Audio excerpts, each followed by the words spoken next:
there's no end. Somebody needs to stop us because there's no end to that. But to me, it's so fascinating because this is essentially this is postmodernism, and what's fascinating is most of these people are 100%.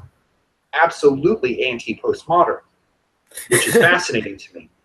Look, I don't want to offend any fast wave fans I might have, but that's the case for basically all kinds of Nazi ideologies. I mean, these people are usually doing exactly what they proclaim to be what they're fighting against. You know what I mean? Right. No, absolutely the truth. I see it all over the place. And look, it's okay to have an opinion that is somewhat critical of maybe something like postmodernism or not, or modernism. It's absolutely okay to have an opinion that disagrees with somewhat of it. I sort of share. I think his name is God help me if I get his name wrong. I think it's David Foster Wallace or David Foster Wallace. No, it's David Foster Wallace, the author of Infinite Jest. He died quite a few years ago, and he is essentially hailed as a profoundly postmodern writer, and amongst other things. And it was his opinion that, and he was a literary giant, but it was his opinion that postmodernism is used too much, to the point where the point that it was trying to make has been lost because it's saturation. When you have TV commercials using irony and postmodern memes and things like that, you have, where are you going with this at this point? Totally. You know what? I was thinking the same thing today, actually, by coincidence. And the thing is, like, I mean, now it's like we're doing a postmodernism. Right. You know what I mean? We're heading towards that day, or anti-postmodern. I don't know. It gets weird after a while. But would you say that synthwave is more or less postmodernist? Absolutely. It is. I would say yeah as well. It is. It fits into the whole thing. Yeah, I mean, like I said, it began and ended, and I'll say this: it began and ended with Jordan Peterson. He has created a movement, and I don't know if he actually did this. I'm not saying that he sat down and did this, but he had created a movement of people that, or at least he inspired. Let's say that. That's less directed, but he inspired a whole bunch of people who have become like sort of postmodern, anti-postmodern agents. And it's fascinating to me because I can understand some of the things he says. I understand that politicizing a postmodern viewpoint can sometimes be problematic or troublesome in trying to discover something that might be true, i.e. evidence-based or something like that. But at the same time, people now are just, this has become like the word cuck or else. This has just become an insult that is used to people now. You know, it's insane. It's so fucking crazy. These days are so insane now. Because what I think is fascinating about Jordan Peterson is that he actually, in my opinion, someone might write me a very nasty comment, but in my opinion, his view of God is very postmodern. And I know. You know what? That's very funny because we just said about the other guys that are actually doing that. And Jordan, since you mentioned him, right? Jordan, he does what he stands against. You know, it's funny. You know, but I think he will realize at some point himself as well. It's I would be very interested to hear Jordan, since you mentioned him, to talk about postmodernist art. And you know, I know he's collecting Soviet art. I read somewhere he had like 300 paintings. Yes, I've read the same thing. I would really love to hear him talk about stuff like that. But anyway, I mean, since you mentioned postmodernism, yes, well, vaporwave is probably a good example of that, or shall I say, nihilistic. Absolutely. This is the word they all use. All the journalists. Every time every time some journalist writes about vaporwave, if you go on the tags, there's always nihilism. It's so funny though. Right. It's so funny. I It's fucking true. love it, man. I fucking love it. Yeah. I love It's these terms are being bandied about so much. It's to me it's so fascinating because you're this. watching them You, go you into know. obscurity. Yeah. You know what, John? It's funny that the terms and concepts themselves are actually um, turned into postmodernism and irony itself. So people now use the term nihilism ironically. You know what I No, mean? So it's absolutely the truth. It's you can't escape it. it's that, yeah, yeah. Like the vaporwave. I mean, it's done a full circle, and it's crazy. You know what I mean? It fascinates. This is a cultural phenomenon that fascinates me, and the thing that of all music genres, this cultural phenomenon mostly appears in vaporwave. That's the best thing. That's the best Hmm. thing of all. You know what I mean? That's the most fun and best thing of all. I fucking love it. You know what I mean? Oh, me too. It's a hell of a time, It man. It's fascinates me. weird. Nihilism. Uh, how do I kind of say? Not, I'm trying to find an English word now. We have a linguistic issue. Um, uh, Not appears. Yeah, manifests. That's the word. Nihilism manifests through memes. I mean, who would expect that? You know what I mean? You Hmm. ask someone like only 10 years ago. Tell him that you know what in 10 years nihilism is just gonna manifest on memes. Like everybody would be like, yeah, yeah, whatever. I mean, it's crazy.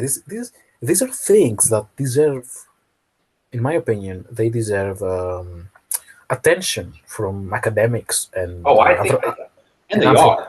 And anthropologists. they are. I don't know about anthropologists, but they in fact are a lot. There's a huge area of study Yeah. for this. Of course, Dawkins invented this term. Oh, yeah, yeah, definitely. But yeah, it's fascinating, and I'm really glad that vaporwave has gotten so much attention from smart people, anthropologists and stuff. I mean, it's great that people like this talk about vaporwave. But I suspect my thing is I suspect that memes are not a I don't know what the word to say. I would say proper in the sense of I guess importing the totality of where the meaning of whatever the meme is or what the idea is. I don't think it's Yeah, a very efficient method of spreading information per se. I think it's a very efficient. yeah. Well, I should wait, say that it's efficient in spreading it, but it's not efficient in presenting. exactly. Uh, Well, I would say that's 100% correct. Actually, it's just not efficient in presenting these ideas, let's say, at all. And well, obviously, its take on things, like even nihilism, it's ironic, but it's just ironic that there's a nihilist take on nihilism. It's just right. funny. It's just so Oh, meta. I love it. You know what I mean? yeah. I can't even have conversations with a lot of people for this reason because they don't have a very. This is going to sound slightly arrogant. I don't mean it that way, but they don't have a very proper understanding of a lot of the words they use, Right, or at least they don't put it in place in the proper context. Let's put it that way. right. Uh, the, the there's a lot of things that say like we had a philosophical debate of something, Yeah, and I had a nihilist on one side, and let's put whoever on the other side. It doesn't really matter as long as they have some kind of absolute truth claim somewhere, and not about God. We're talking about maybe morals or ethics or something like that. yeah. In this context, the nihilist doesn't have a lot of room to fight the debate. There's only Yeah, certain things that nihilism has uh, at its disposal, and say an environment like that in which it can have an advantage. There's and other and and ones where it doesn't. and the nihilist would not really care that much, I Right, guess, to right. convince the other person. But you know what? The equivalent of nihilism in Yu-Gi-Oh is Exodia the Forbidden One. Yes, it's only I. There you go. See how far I've been. Nobody else has gone into that territory like that. No, seriously though. If we imagine, I can't believe I'm doing this, man. If we imagine these ideas, let's say these philosophical doctrines, let's call them like that, right? These philosophical schools, let's call them like schools of philosophy. So yeah, if we try to imagine every school of philosophy as a certain Yu-Gi-Oh deck, as a certain Yu-Gi-Oh strategy, Exodia the Forbidden One is definitely definitely not, because it doesn't have lots of cards to play, right? It's only got 5 cards. These cards only work together, and this strategy is pretty straightforward. Right. There's like 1 or 2 arguments to debunk everything else. So that's it. To me, it's I mean, you're right that the nihilist wouldn't care about not that coming to much, I that suppose. idea or persuading the other, and that in itself is exactly why I say in a debate context, it's not the most appropriate, because it's a philosophically debatable dead end, much like solipsism. Exactly. Yeah, and like the God question as well. I mean, it's people just keep asking. Like, this is what we said before, didn't we? That people, like, before we go on air, but people just they gather all these philosophers and atheists and like people like Jordan Peterson, Sam Harris. They gather them and they waste the fucking time by asking like questions like these. Oh Like, yeah, how much more productive and yeah. awesome would it be? Would it be if you had Richard Dawkins and Jordan Peterson talking about the let's say the value of myths or the biological basis on myths, stuff like that, instead of them talking, oh yeah, I believe God, or is there a God? But this is the stuff they ask them, and it's so infuriating. Like, They're gatekeepers. Those ideas are gatekeepers into understanding the rest of what that person is saying. It's fascinating to me because it is counterproductive, absolutely counterproductive.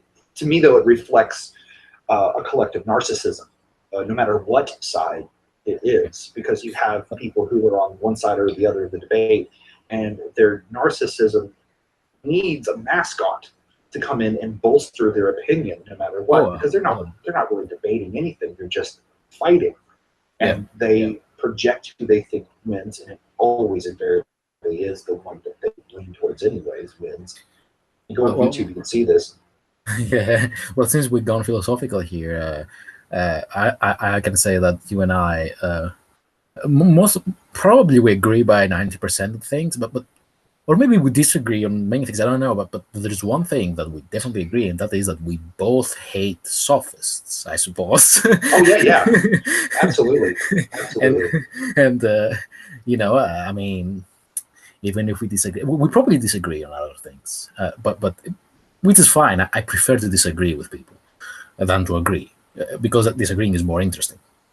But there's this one thing that we would fight with our swords raised against an army of sophists. It's true. When I hear a deeply sophical answer to something, like, I immediately just tune it out. I won't lie. I mean, everyone has their bias, but that's mine. When I hear that, I'm like, okay. My deeply philosophical and well thought answer to most things is I don't care.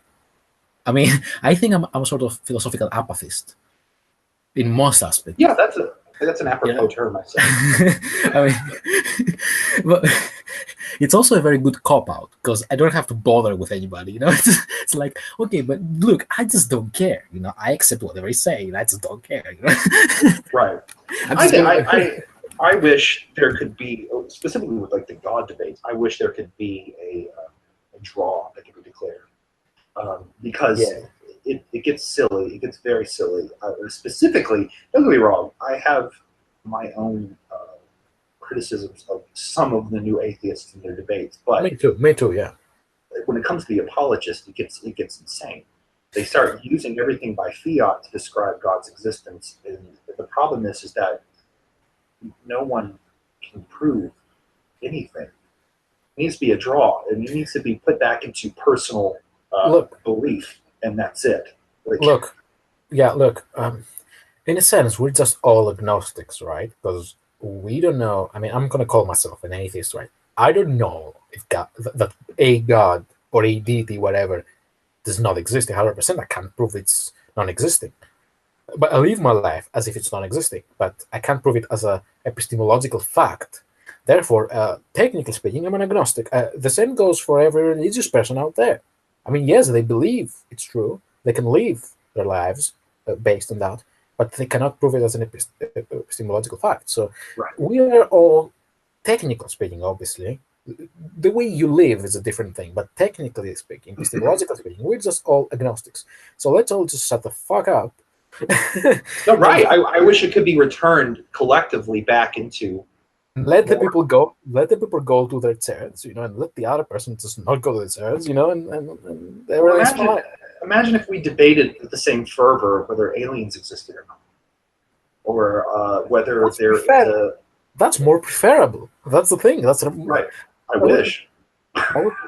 yeah, exactly. Because there's a new idea, and this is one definite criticism I do have of Jordan Peterson's ideas, which is he is bandying about this idea that's being used by a lot of apologists. Um, these more insidious apologists, though, these aren't like the real trained apologists. These are more like the Stephen Crowders or people like that, where they use Christianity as a basis of morals that would not exist if Christianity didn't exist. Yeah, that's totally. Or the other thing he says that basically atheists don't exist because they have a high value that they believe in. And look, Jordan is right in most things. I think the thing is that when it comes to these questions, he uses like a word salad. You know what I mean? Right. And I don't know why he does it. To be honest, I mean, It's belief. It's what happens with, and everyone's guilty of it. He's conflicted about his own beliefs. I mean, he's trying to believe, but at the same time, he's trying not to believe. Also, you know what, Jordan Peterson takes antidepressants, and the reason he takes them for, I mean, by his own admission, obviously, the reason he takes them for is something called the terror management theory, which is basically um, these people who have this, who feel depressed for this reason, they gravitate towards ideas that embody or include notions of obviously spirituality, but notions of like afterlife, notions of eternity. So he when I read this, I completely understood Jordan. Everything fell into place. But the way he talks about religion, everything just fell into place when I read about this terror management theory. You know what I mean? Yeah. But the thing that bothers me about him is that when he get that thing he says about atheists, it's just ridiculous, and I don't understand how he's not saying it. Or maybe he is saying it, but he just wants to win the conversation and not arrive at some conclusion, right? But the thing is, I have a problem with the so-called new atheists that are not challenging him well enough. They just focus on ridiculous things. They're just not challenging enough. So he has debunked his own idea that atheists don't exist and atheists are actually acting as if they believe in God. He has actually debunked his own idea, but by saying that religion and God and all this can be separated in the dogmatic idea and the more like spiritual idea. Well, there you go. Atheists are those who do not reject the spirituality, but they reject the dogmatic. They reject the epistemological idea of God and all that. So he has his own answer, to put it this way. You know what I mean? Yeah, and here's the thing. He doesn't see. He doesn't admit it, though, or he doesn't say it. But he has answered his own problem to himself, but he just doesn't see it. And the conundrum you're describing was probably to me the least pleasurable part of the Dillahunty debate, because it reduced down to Dillahunty feigning offense to that claim, and Jordan Peterson having to stand on that hill for that claim. I was like, oh Jesus, this is where this is finally going to go down now. Because Jordan is getting increasingly offensive, though. He is, man. It's I believe the way he talks, and this all happened after the Sam Harris debate. So I don't know why. It's funny though. It's funny that it happened. I don't know why though. And to be honest, I tend to connect with people like that, with like these so-called elections. I tend to connect with them as if I knew them. He, And he has a I very feel sophisticated apologist argument at some points, though, I that feel I feel kind of bad about Jordan because I think that he didn't. There's a very important thing here that we have to say. Unlike others, like Sam Harris and Richard Dawkins, he didn't achieve his fame through his work. That's very important. He achieved his fame through some scandal or controversy. He right. didn't become famous for his theories like these other guys did. That's very important, and I think it's taking a toll on him emotionally. That's why he Oh, I becomes think so. increasingly offensive and increasingly erratic because I guess he has to deal with all this right now. Like this immense fame, Well, he also has and to deal with this insane the other, appropriation of what he says the other, at times. yeah, I mean, the other guys, I think they just slowly walked into fame. You know what I mean? Right. This guy, he was taken, like he was just thrown straight into fame. So I think it takes a toll on him, and he becomes increasingly offensive when he debates the people. You know what I mean? The way he talks, it's like really offensive lately, or the very, very, very late debates. Even like within 6 months, he has changed. You know what I mean? I don't It's know. I don't true. know. I don't know where this is going, and I think people might get tired of him at the end.